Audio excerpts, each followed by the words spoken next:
আমরা আল্লাহ বরকতময় নামে শুরু করছি। আমরা তার প্রশংসা করি এবং তার মহিমা ঘোষণা করি, ঠিক যেভাবে তার প্রশংসা এবং মহিমা ঘোষণা করা উচিত। এবং আমরা তার সকল সম্মানিত রাসূলগণের উপর শান্তি ও বরকত বর্ষণের জন্য প্রার্থনা করি, তাদের মধ্যে সর্বশেষ আমাদের প্রিয় নবী মুহাম্মদ সাল্লাল্লাহু আলাইহি ওয়াসাল্লাম সহ। আমরা আপনাদের সকলকে ইন্দোনেশিয়ার সুন্দর জেম্বার শহর থেকে শুভেচ্ছা জানাচ্ছি। আজ 1446 হিজরি সালের 22 তারিখ। আজ সকালে আমরা আমাদের আলোচনা শুরু করতে যাচ্ছি, যা একটি ধারাবাহিক আলোচনার অংশ হবে। এই আলোচনা শুরু করার আগে আমি সালাত সম্পর্কে কয়েকটি কথা বলতে চাই। ফজরের বা ভোরের নামাজের সময় কোনটি? কুরআন কি এই প্রশ্নের উত্তর দেয়? হ্যাঁ, অবশ্যই দেয়। কুরআনের সূরা বাকারাতে আল্লাহ রমজানের রোজা নিয়ে কথা বলেছেন, এবং তিনি বলেন যে রমজানের রাতে তোমরা পানাহার করতে পারবে যতক্ষণ না পর্যন্ত ভোরের সাদা সুতা কালো সুতা থেকে পরিষ্কারভাবে পৃথক হয়ে যায়। কুরআনে শুধুমাত্র 2 ধরনের আয়াত রয়েছে। প্রথমটি হল মুহাক্কামাত, অর্থাৎ এমন আয়াত যা একেবারে স্পষ্ট এবং পরিষ্কার। কিন্তু দ্বিতীয় প্রকার হল মুতাশাবিহাত, যা এমন একটি আয়াত যা ব্যাখ্যা ছাড়া বোঝা যায় না। আমরা যখন কুরআনের ব্যাখ্যা করি তখন আমরা এটাই করি। আমরা বলি যে আল্লাহ যখন এটা বলেছেন তখন তিনি আসলে ওটা বুঝিয়েছেন। কিন্তু কুরআন বলে যে একটি মুতাশাবিহাত আয়াতের প্রকৃত অর্থ একমাত্র আল্লাহই জানেন। তাই যখনই আমরা কুরআনের ব্যাখ্যা করি, যাকে তাউইল বলা হয়, আমাদের সর্বদা বলা উচিত আল্লাহু আলাম, অর্থাৎ আল্লাহই সবচেয়ে ভালো জানেন। এবং মুতাশাবিহাত আয়াত নিয়ে মুসলিমদের মধ্যে বিভেদ সৃষ্টি করা চরম বোকামির শামিল। কিন্তু আল্লাহ যখন তার নাবিকে মুতাশাবিহাত আয়াতের জ্ঞান দান করেন, তখন সেটাই হয় চূড়ান্ত সত্য। তো নবী সাল্লাল্লাহু আলাইহি ওয়াসাল্লামের একজন সাহাবী একটি সাদা সুতা এবং একটি কালো সুতা নিয়ে তার বালিশের নিচে রাখলেন, এটা দেখার জন্য যে কখন একটি অপরটি থেকে স্পষ্টভাবে পৃথক হয়ে যায়, আর সেটাই হবে পানাহার বন্ধ করার সময়। কিন্তু তিনি সাদা সুতা এবং কালো সুতার মধ্যে পার্থক্য করতে অসুবিধার সম্মুখীন হচ্ছিলেন। তাই তিনি সাহায্যের জন্য নবী সাল্লাল্লাহু আলাইহি ওয়াসাল্লামের কাছে গেলেন। ঠিক সেই সময়েই, এর আগে নয়, নবী সাল্লাল্লাহু আলাইহি ওয়াসাল্লাম এই আয়াতটির ব্যাখ্যা বা তাউইল প্রদান করলেন। তিনি বললেন, আল্লাহ যখন এটা বলেছেন তিনি আসলে ওটা বুঝিয়েছেন। একেই তাউইল বা ব্যাখ্যা বলা হয়। কিন্তু তাকে আল্লাহু আলাম বলতে হয়নি, কারণ আল্লাহই তাকে এই আয়াতের ব্যাখ্যা শিখিয়েছিলেন এবং বুঝিয়ে দিয়েছিলেন। তিনি বললেন, আল্লাহ যখন বলেছেন পানাহার করো যতক্ষণ না ভোরের সাদা সুতা কালো সুতা থেকে পরিষ্কারভাবে পৃথক হয়, এর দ্বারা আল্লাহ বুঝিয়েছেন যে তোমরা পানাহার করো যতক্ষণ না দিনের আলো রাতের অন্ধকার থেকে পরিষ্কারভাবে পৃথক হয়। দুঃখিত, আমি একটি ভুল করেছি। তিনি বুঝিয়েছেন পানাহার করো যতক্ষণ না দিনের আলো রাতের অন্ধকার থেকে পরিষ্কারভাবে পৃথক হয়। আর সেটাই হলো পানাহার বন্ধ করার সময়, সেটাই হলো রোজা শুরু হওয়ার সময়, এবং সেই মুহূর্তটির পরেই কেবল আপনি ফজরের সালাত আদায় করতে পারবেন। একটি হাদিস কি কুরআনের সাথে সাংঘর্ষিক হতে পারে? না, পারে না। কুরআন হলো পরম সত্য। কোনো হাদিসই পরম সত্য নয়। যদি না সেটা আল্লাহর নিজের কথা হয়, তবে তা পরম সত্য নয়।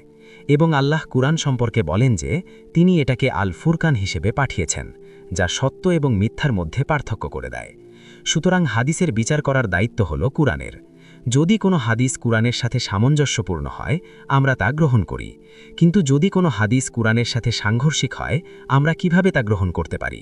সেক্ষেত্রে কুরআনকেই প্রাধান্য দিতে হবে। আমার শিক্ষক, আল্লাহ তার উপর রহম করুন, তিনি এই শিক্ষাটি দিয়েছিলেন এবং আমি আমার সারা জীবন এই শিক্ষাই দিয়ে এসেছি। কিন্তু আমি আলেমদের এই বিষয়ে বোঝাতে ব্যর্থ হয়েছি। একটি হাদিসে বলা হয়েছে যে নবী সাল্লাল্লাহু আলাইহি ওয়াসাল্লাম ফজরের সালাত এমন সময় আদায় করেছেন যে সালাত শেষ হওয়ার পরেও এতটাই অন্ধকার থাকত যে আপনি যদি আপনার মুখের সামনে হাত রাখতেন তবে নিজের হাতও দেখতে পেতেন না। তাহলে এই হাদিস কি কুরআনের সাথে সাংঘর্ষিক নয়? তবুও সবাই সেই হাদিস অনুসরণ করে এবং কুরআনকে পরিত্যাগ করে। ঠিক আছে, তাহলে বিচারের দিনে আপনাদের এই বোকামির জন্য মূল্য দিতে হবে। জেম্বার আপনাকে শেখাবে যে মসজিদের পাশে যদি একটি বাগান থাকে তবে সেখানে পাখিরাও থাকবে। আর আপনার যদি শোনার মতো কান থাকে তবে আপনি খেয়াল করবেন যে যখন সালাত শুরু হয় তখন পাখিদের কোনো গান বা কিচিরমিচির শব্দ শোনা যায় না। কিন্তু সালাত চলার সময়ই আপনি শুনতে পাবেন কোনো একটি পাখি গান গাইতে বা কিচিরমিচির করতে শুরু করেছে। আজ সকালেও এমনটাই হয়েছে, এবং সালাত শেষ হতে হতে পাখিরা পুরো দমে গান গাইতে এবং কিচিরমিচির করতে থাকে। পাখিদের কাছে আলো পর্যবেক্ষণ করার ক্ষমতা আছে, এবং পাখিরা জানে যে কুরআন যে সময়ের কথা বলেছে, অর্থাৎ যখন আলো রাতের অন্ধকার থেকে পরিষ্কারভাবে পৃথক হয়, সেই সময়টা কখন। তাই আমি জেম্বারে আসতে সবসময়ই আনন্দিত হই, কারণ জেম্বারে আমরা সঠিক সময়ে সালাত আদায় করি। চেম্বারে আসতে আমার ভালোবাসার দ্বিতীয় কারণ হল ফজরের সালাতের সময়টা হলো আকাশে আলোর খোঁজ করার সময়। তাই আমরা চাই না যে এই বৈদ্যুতিক বাতিগুলো জ্বলে কাগুক। চেম্বারে তারা সমস্ত বৈদ্যুতিক বাতি নিভিয়ে দেয় এবং ছোট ছোট তেলের প্রদীপ ব্যবহার করে। আর আপনি যখন সকালে সালাতের জন্য মসজিদে আসেন, বিশেষ করে যখন সালমানের মতো ছোট, যার বয়স মাত্র 10 বছর, সে ট্রেনে করে অনেক দূর থেকে এখানে এসেছে, সালমান যখন এসে ছোট ছোট শিখাসহ এই সুন্দর তেলের প্রদীপগুলো দেখে, তা এক মনোমুগ্ধকর সুন্দর দৃশ্য। এটা অবিস্মরণীয় এবং বিশেষ করে শিশুরা তাদের সারা জীবন এটা মনে রাখবে। এটাই হলো ফজর। এই হলো ভালো খবর। এবার কিছু খারাপ খবরের কথা বলি। যখন আমরা সালাতের জন্য দাঁড়াই, তখন ইমামের দায়িত্ব হলো জামাতের দিকে ফিরে মুসল্লিদের বলা, আপনাদের কাতার সোজা করে নিন, কাতার সোজা করুন, আল্লাহ আমার উপর রহম করুন এবং আল্লাহ আপনাদের উপরও রহম করুন। কিন্তু ইমামের আরও একটি কাজ আছে। নাবী সাল্লাল্লাহু আলাইহি ওয়াসাল্লাম বলেছেন, তোমাদের কাঁধ একে অপরের সাথে মিলিয়ে রাখো, মাঝে কোনো ফাঁকা জায়গা থাকা উচিত নয়।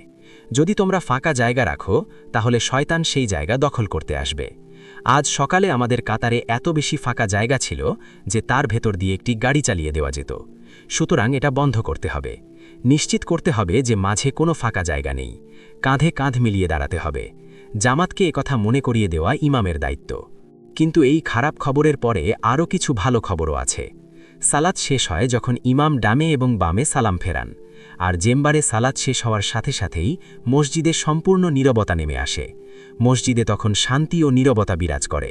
কোনো কোলাহল নেই, কোনো বিশৃঙ্খলা নেই, শুধু শান্তি আর সুকুন। আর মদিনাতেও ঠিক এমনই পরিবেশ ছিল। আমরা যখন সালাত আদায় করি, আমরা জানি না আল্লাহ আমাদের সালাত গ্রহণ করেছেন নাকি তা আমাদের মুখের উপর ছুঁড়ে মেরেছেন। তাই সালাত শেষ করার পরে আমাদের প্রথম কাজ হলো আল্লাহর কাছে ইস্তেগফার করা, ক্ষমা চাওয়া। কোলাহলের মধ্যে আমরা তা করতে পারি না। আমাদের দ্বিতীয় কাজটি হলো আল্লাহর জিকির করা, আর শ্রেষ্ঠ জিকির হলো কুরআন, আর কুরআনের মধ্যে শ্রেষ্ঠ হলো আয়াতুল কুরসি। তাই আমাদের প্রত্যেকের আয়াতুল কুরসি পাঠ করা উচিত। কিন্তু আমরা অন্য কিছুও পাঠ করতে পারি। আমরা চাই না যে ইমাম আমাদের হয়ে এটা করে দিক। ইমামকে বলুন, আপনি কি দয়া করে চুপ থাকবেন? আমাকে বিরক্ত করা বন্ধ করুন। নাবিজির গরিব সাহাবীরা বললেন, হে আল্লাহ রাসূল, আমরা গরিব, আমাদের ধনী ভাইয়েরা সদকা দিয়ে আমাদের চেয়ে এগিয়ে যাচ্ছে। আমরা কিভাবে তাদের সাথে তাল মেলাব? নবীজি বললেন, প্রত্যেক জামাতের নামাজের পর তোমরা ৩৩ বার সুবহানাল্লাহ, ৩৩ বার আলহামদুলিল্লাহ এবং ৩৩ বার আল্লাহু আকবার পাঠ করবে। তাহলে তোমরাও তাদের সমকক্ষ হতে পারবে। আর তাই সালাত শেষ হলে আমরা মসজিদে নীরবতা চাই, যাতে আমরা এই তাসবিহাতগুলো পাঠ করতে পারি। আমরা চাই না যে ইমাম আমাদের জন্য এটি করে দিক। ইমামকে বলুন, আপনি দয়া করে চুপ করুন। জিম্বারে মসজিদে নিখুঁত নীরবতা থাকে, তাই আমরা কোনো রকম অসুবিধা ছাড়াই ইস্তেগফার করতে পারি, জিকির করতে পারি এবং দোয়া করতে পারি। কিন্তু জেম্বার থেকে বের হলেই শুধু কোলাহল আর কোলাহল। সব জায়গায় ইমাম সাহেব উচ্চস্বরে জিকির করছেন এবং কখনো কখনো পুরো জামাত উচ্চস্বরে জিকির করে শোরগোল করছে। আমি এটাকে কোলাহল বলছি কারণ এটা উচ্চস্বরে জিকির করার সময় নয়। আমি জিকিরের অসম্মান করছি না, বোকামি করবেন না। আর সব জায়গায় ইমাম সাহেব লম্বা দোয়া করার জন্য হাত তোলেন। দোয়া যত লম্বা হয় ততই বিশৃঙ্খলা বাড়ে। তিনি দোয়া করার সময় আমরা কিছুই করতে পারি না। আমাদের রাগ নিয়ন্ত্রণ করে অপেক্ষা করতে হয় যতক্ষণ না তিনি শেষ করেন। আর তিনি শেষ করার পরেই কেবল আমরা আমাদের নিজেদের ইবাদত শুরু করতে পারি। আমি সালাতের পরে মসজিদের এই নীরবতা পছন্দ করি, কারণ তখন আমি পাখিদের গান শুনতে পারি। যেহেতু আমাদের এখানে সালাতের পর ইমাম কোনো সম্মিলিত দোয়া পাঠ করেন না, দোয়া তো সালাতের ভেতরেই করা হয়। ঠিক আছে, আমরা আলোচনা এগিয়ে নিয়ে যাওয়ার আগে আপনাদের কি কোনো প্রশ্ন আছে? হ্যাঁ বলুন। ইন্দোনেশিয়ান ভাষায় প্রশ্নটি হল, আল্লাহ কেন কুরআনে 2 ধরনের আয়াত রেখেছেন? এবং দ্বিতীয় প্রকার অর্থাৎ মুতাশাবিহাত আয়াতের অর্থ কেন শুধু আল্লাহই জানেন? আল্লাহ এমনটি কেন করেছেন? এর উত্তর হল, আল্লাহ তার প্রজ্ঞা থেকে এমনটি করেছেন। আমি বিশ্বাস করি তার কাছ থেকে আসা প্রত্যেকটি ঐশী বাণীতে শুধু কুরআনে নয়, জ্ঞান কখনো কখনো প্রতীকীভাবে প্রদান করা হয় এবং সেই প্রতীককে বুঝতে পারার জন্য চিন্তাভাবনা, অন্তর্দৃষ্টি এবং অনুপ্রেরণার প্রয়োজন হয়। যখন ইউসুফ আলাইহিসসালাম স্বপ্নে দেখলেন যে 11টি তারা, সূর্য এবং চাঁদ তাকে সিজদা করছে, এই স্বপ্নটি সত্য হতে 40 বছর সময় লেগেছিল। যখন তার বাবা, মা এবং 11 জন ভাই তাকে সিজদা করলেন, তখন তিনি এর প্রতীকী অর্থ বুঝতে পারলেন। সূর্য ছিলেন তার বাবা, চাঁদ ছিলেন তার মা এবং 11টি তারা ছিল তার ভাইয়েরা। কিন্তু যখন তিনি স্বপ্নটি দেখেছিলেন, তিনি তার বাবাকে বলেছিলেন। তার বাবা সাথে সাথেই স্বপ্নের অর্থ বুঝতে পেরেছিলেন এবং তাকে সতর্ক করে দিয়েছিলেন যে এই স্বপ্নের কথা তোমার ভাইদের বলো না, কারণ যদি বলো তারা তোমার বিরুদ্ধে ষড়যন্ত্র করবে। কিন্তু তার দাদা ইব্রাহিম আলাইহিসসালাম, তিনিও স্বপ্নে কিছু একটা দেখেছিলেন এবং তিনি সেটাকে প্রতীক হিসেবে চিনতে পারেননি। তিনি স্বপ্নে দেখলেন যে তিনি তার পুত্রকে জবেহ বা কোরবানি করছেন। কুরআন অত্যন্ত প্রজ্ঞার সাথে সেই পুত্রের নাম উল্লেখ করেনি, তাই তিনি তার পুত্রের কাছে গিয়ে বললেন, হে আমার পুত্র, আমি স্বপ্নে দেখেছি যে আমি তোমাকে কোরবানি করছি, এ বিষয়ে তোমার মতামত কি? পুত্র উত্তর দিলেন, হে পিতা, আপনাকে যে আদেশ করা হয়েছে তাই করুন। আমি এই কোরবানির জন্য নিজেকে সঁপে দেব, আমি ধৈর্যশীল থাকব।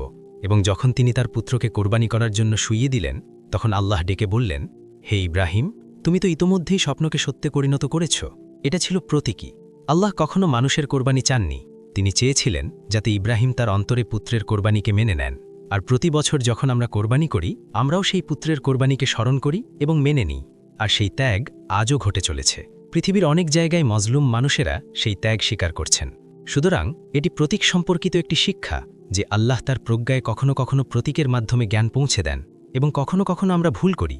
এমনকি আপনি তাফসির গ্রন্থগুলোতেও এমন ভুল খুঁজে পাবেন যেখানে কোনো বিষয়টি প্রতীক হিসেবে চেনা যায়নি। আল্লাহ মুতাশাবিহাত আয়াত ব্যবহার করার দ্বিতীয় কারণ হল যাতে শত্রুরা কখনো কোরআনকে বুঝতে না পারে। শুধুমাত্র তারাই এই আয়াতগুলো বুঝতে পারবে যাদেরকে আল্লাহ বাসিরাত বা অন্তর্দৃষ্টি দিয়ে ধন্য করেছেন। ঠিক আছে, আমার মনে হয় আজকের জন্য এটুকুই যথেষ্ট।